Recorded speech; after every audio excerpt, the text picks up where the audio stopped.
It's 2:17 a.m. You're halfway through a quiet shift outside a private residence when the call comes in. One ring, no caller ID. You don't answer unknown numbers. It rings again. You answer. A voice you recognize immediately speaks your name like it already owns it. Calm, controlled, no room for questions. You're being reassigned, immediate extraction, location incoming. You check your watch, then the empty street. Nothing about this night feels urgent. Nothing explains why your clearance level just got overridden. Who's the principal, you ask. A pause, not hesitation, calculation. The most wanted man alive. The line goes dead. Your phone vibrates with coordinates in a single instruction. No backup, no questions. You should walk away. This isn't your contract. This isn't your risk. But you're already moving. You arrive at the location in under 20 minutes. It's an abandoned warehouse near the port, the kind that exists just outside official records. No guards, no lights, too clean to be forgotten. You slow your breathing, check your surroundings, and enter. Inside, the air is stale. Empty space stretches around you, broken only by a single chair under a hanging light. And in that chair, hands loosely bound, head tilted like he's been waiting. Him. You've seen his face on every secure briefing network, every red tier alert. Governments call him a terrorist. Others call him a strategist. Some call him necessary. No one agrees on what he's done. Everyone agrees he's dangerous. He lifts his head as you approach, eyes sharp, aware. You're late, he says. You stop 3 steps away.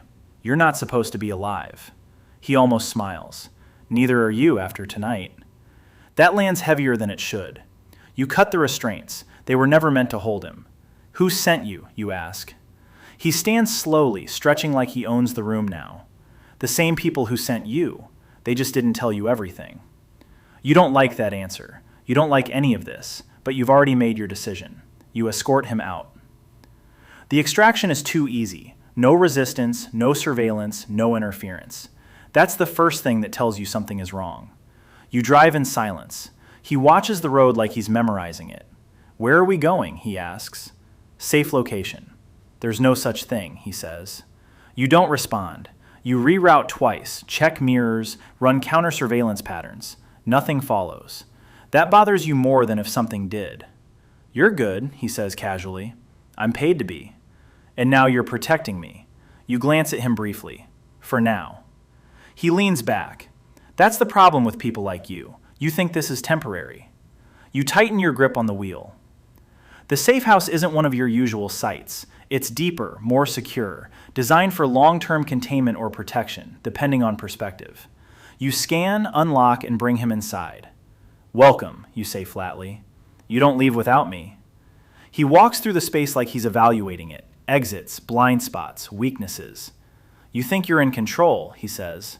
I know I am. He turns to you. Then why weren't you told the truth? You don't answer, because you're starting to realize he might be right. Hours pass. You monitor feeds. No alerts, no incoming threats. Too quiet. He sits across from you, hands free now, posture relaxed but alert. You want to ask, he says. I don't. You do, you just don't like the answer. You meet his gaze. Talk. He nods once. I'm not the threat they told you I am. That's what they all say. I'm the reason something worse hasn't happened yet. You don't react. He leans forward slightly. You think I'm the target. I'm the shield. That doesn't make sense, not with the level of pursuit on him. You expect me to believe that, you ask? No, he says. I expect you to verify it. You hesitate. That's the second mistake. The first attack comes at dawn. No warning, no buildup. Your systems glitch for half a second, just enough. You move before the breach alarm even finishes triggering. 2 entry points compromise simultaneously. Professional. You push him into the panic room. Stay inside. He doesn't argue. That's what surprises you. You lock it down and move to intercept. The first intruder is fast, trained, efficient. So are you. The confrontation is brief and controlled. No wasted movement, no hesitation. You neutralize him. The second is smarter, slower, watching. You adapt. Minutes later, it's over. Silence again. You check both bodies. No identification, no insignia. Clean, too clean. You return to the panic room. He's standing exactly where you left him. You're still alive, he says. You expected otherwise? I expected escalation. You study him. Who sent them? He meets your gaze. The same people who hired you. That hits hard. You don't unlock the room immediately. You're lying, you say. I don't need to, he replies. You think back. The easy extraction, the lack of surveillance, the sudden reassignment. Pieces start to shift. If they wanted you dead, you say slowly, they wouldn't need me. Exactly, he says. You unlock the door. That's the moment everything changes. You start digging. Secure channels, off-grid contacts, old favors. At first, nothing. Then small inconsistencies, files that don't match timestamps, operations that never officially existed, targets that disappeared without explanation, and one recurring detail. Every time his name appears, something bigger disappears right after. You confront him. Start talking, you say. He studies you for a long moment, like he's deciding how much you're worth. There's a network, he says. Not a government, not an organization, something in between. They don't want control. They want absence. Absence of what? Accountability. You process that. They use people like me, he continues, to disrupt systems before they stabilize, before they become predictable. That doesn't make you a shield. It makes me a variable, he says, one they can't control. You lean back slightly. So they want you gone. They want certainty, he corrects, and I prevent that. You consider the implications. If he's telling the truth, protecting him isn't just a job, it's interference. The second attack is different, subtle. No forced entry, no alarms. You notice it because something feels off. A camera feed loops half a second too early. Decisions. You abandon safe houses, cut routes, create new ones on the fly. He keeps up. That surprises you more than anything. You trust me now, he says during a brief pause. I trust outcomes, you reply, and I'm part of that. For now, he nods. That's enough. You reach a temporary hold point. Not safe, just less dangerous. You assess. Options are narrowing. They won't stop, you say. No, he agrees. Then we change the game. He looks at you.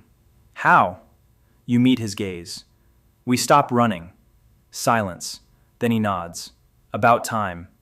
The plan isn't clean. It isn't guaranteed, but it's the only one left. You draw them in, control the field, force exposure. You become the target, not him. That's the trade. You're risking everything, he says. I already did, you reply. The operation unfolds fast, controlled chaos. You anticipate their moves, counter before they execute. For the first time, they react to you, not the other way around. It works, partially, enough to break the pattern, enough to make them hesitate. That's all you need. Afterward, the world doesn't reset. It shifts, quietly, subtly. His name disappears from some lists. Yours appears on others. You're no longer operating within a system. You're outside it. You stand on a rooftop, watching a city that doesn't know you exist. He joins you. It doesn't end here, he says. I know. You can still walk away. You look at him. No, you say. I can't. He studies you for a long moment, then nods. Then you understand. You do. That's the problem. The phone rings again. No caller ID. You answer. A different voice this time, but the same tone. We need to talk. You look out over the city, then at him. The line stays open. You don't respond immediately, because now you know. This isn't a job anymore. It's a position. And once you take it, you don't leave. You just move higher, or disappear trying.